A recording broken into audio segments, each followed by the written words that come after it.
नहमदुहु व नुसल्ली अला रसूलिहिल करीम। इस्लाम में तलाक़ देने का क्या तरीका है? सबसे पहली बात तो ये है कि निकाह जो होता है वो ज़िंदगी भर का मुआहदा होता है कि हम एक दूसरे के हुकूक अदा करेंगे और एक दूसरे का ख्याल रखेंगे। तो अगर बसा औक़ात ऐसा हो जाता है कि घर में निकाह के बाद सुकून की बजाय परेशानी पैदा हो जाती है, मोहब्बत की बजाय दुश्मनी और अदावत पैदा हो जाती है, अमन की बजाय लड़ाई झगड़े और फितने फसाद खड़े हो जाते हैं, और इसमें किरदार जो है ना वो बीवी की बेदीनी का, बदज़ुबानी का, लड़ाई झगड़े का, फितने फसाद का होता है। तो इस्लाम ने जो सबसे पहला हल है वो तलाक़ नहीं रखा। सबसे पहला हल है उसको नसीहत की जाए, औरत को समझा के देख लें। अगर समझाने से उसकी तरबियत होती है तो ठीक है, अगर समझाने से तरबियत नहीं होती तो दूसरा हल है अपना बिस्तर अलग कर लें। इससे भी तरबियत नहीं होती तो तीसरा हल है उसको मारें। मारना इतना नहीं है कि हड्डी पसली तोड़नी है, ना निशान डालना है, सिर्फ दर्द महसूस हो उसको। अगर इससे भी इस्लाह नहीं हुई तो फिर उससे अगला हल है कि दोनों ख़ानदानों के अफराद एक एक फ़र्द बीच में डालकर वो इनका मामला हल करवाएं। अगर ये भी नहीं होता तो फिर सबसे आखिरी हल अल्लाह ने तलाक़ रखा है। जब तलाक़ की नौबत आ ही गई है तो फिर तलाक़ कैसे देनी है, ये गौर से सुनने वाली बात है। अक्सर लोग वो इस चीज़ का बिल्कुल ख्याल नहीं रखते और लोगों को पता भी नहीं है सिरे से। हैज़ की हालत में औरत को तलाक़ का लफ्ज़ नहीं कहना, और ऐसे तोहर में भी तलाक़ नहीं देनी जिस तोहर में इज़्दिवाजी ताल्लुकात मियाँ बीवी कायम कर चुके हैं, और एक से ज़्यादा मरतबा भी तलाक़ का लफ्ज़ इस्तेमाल नहीं करना। अगर वो इन तीनों तरीक़ों में से कोई भी तरीका इख्तियार करेगा तो वो खिलाफ़ सुन्नत होगा, गलत होगा, इस्लाम के ख़िलाफ़ होगा, किताबुल्लाह का मजाक उड़ाने के मुतरादिफ अमल होगा उसका। ये अमल तो बिल्कुल नहीं करना चाहिए। तलाक़ देने की नौबत आ ही गई है तो इंतज़ार करना है ऐसे तोहर का जिस तोहर में खामद बीवी के पास नहीं गया, और उस तोहर में एक मरतबा लफ्ज़ तलाक़ इस्तेमाल कर देना है। तो ये एक मरतबा लफ्ज़ तलाक़ इस्तेमाल करने से तलाक़ हो गई औरत को, वो मुतल्लक़ा बन गई, उसकी इद्दत शुरू हो गई है, इद्दत तलाक़।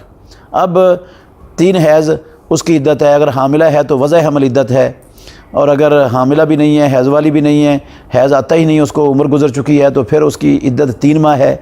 इद्दत के अंदर बग़ैर निकाह के सुलह हो सकती है, पहली तलाक़ के बाद भी और दूसरी तलाक़ के बाद भी। अगर ज़िंदगी में दोबारा तलाक़ दी है तो सुलह हो गई बग़ैर निकाह के, लेकिन ये तलाक़ सारी ज़िंदगी काउंट होनी है। अगर इद्दत के अंदर सुलह नहीं होती, इद्दत गुज़र जाती है, मुकम्मल हो जाती है, तो फिर इसी एक मरतबा कहे हुए तलाक़ के लफ्ज़ से औरत मुतल्लक़ा हो जाती है और वो तलाक़ मुअस्सर हो जाती है, औरत आज़ाद हो जाती है, उसका दूसरी जगह पर निकाह हो जाता है। ये जो तसव्वुर है ना कि जब तक औरतों को 3 तलाक़ें मुकम्मल ना दी जाएँ उस वक़्त तक उसका आगे निकाह नहीं हो सकता, ये जहालत और हमाकत है। इसका कहीं भी नामो निशान नहीं है किताबुल्लाह में और सुन्नत रसूलुल्लाह में। ये समझ जहालत और हमाकत के सिवा कुछ नहीं है।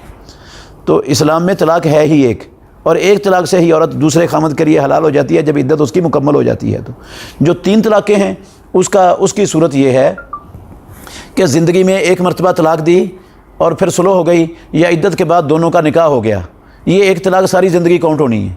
इसके बाद दोबारा ज़िंदगी में फिर किसी मौके पर तलाक़ दे दी तो ये दूसरी तलाक़ होगी, चाहे साल बाद दी है, चाहे 10 साल बाद दी है, चाहे 20 साल बाद दी है, ये दूसरी तलाक़ है।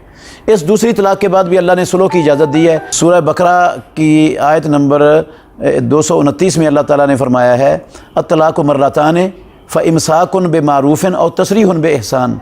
तलाक़ 2 मरतबा है, दोनों मरतबा में से हर मरतबा में उसको इद्दत के अंदर वो रोक भी सकते हैं, और अगर रोकना नहीं है तो फिर अच्छे तरीके से उसको इद्दत गुजरने के बाद छोड़ भी सकते हैं। वो मुकम्मल इद्दत गुजर गई तो मुकम्मल वो छूट गई है, अच्छे तरीके से वो आज़ाद हो गई है।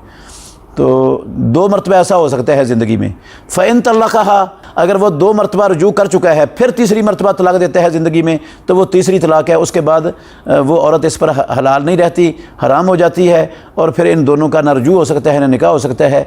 और इसके बाद निकाह की सिर्फ़ एक ही सूरत बचती है इस खामद के साथ कि इस औरत का ज़िंदगी भर के लिए दूसरी जगह पर निकाह हो जाए, वो दूसरा खामद मर जाए या अपनी मर्ज़ी से तलाक़ दे दे, पहले से कोई तयशुदा मनसूबा ना हो उन दोनों में से किसी के जहन में। तो फिर ये पहले खामद जो 3 तलाक़ें मुख्तलिफ़ मौक़ों पर 2 तलाक़ें देकर रुजू कर चुका था, फिर तीसरी तलाक़ दे दी, फिर ये उसके साथ निकाह कर सकती है। वरना इस्लाम में, अल्लाह के दीन में, मुहम्मदी शरीयत में कोई और तरीका नहीं है। ये एक रात के लिए जो निकाह होता है ये बदकारी है, बेगैरती है। इस्लाम रसूलुल्लाह सल्लल्लाहु अलैहि वसल्लम ने इस पर लानत फरमाई है, करने वाले पर भी और जिसके लिए किया जा रहा है। ये कतअन हराम काम है और इससे वो پہلے خاوند کے لیے نہ حلال ہوتی ہے اس بدکاری سے، بدکاری کی الگ مجرم بنتی ہے، اللہ کی لعنت الگ اس کو حاصل ہوتی ہے کرنے والوں اور کروانے والوں کو۔ تو اس لیے یہ کام تو اسلام میں قطعاً جائز نہیں ہے۔ تو یہ ہے اسلام میں جو طلاق کا مسنون طریقہ ہے۔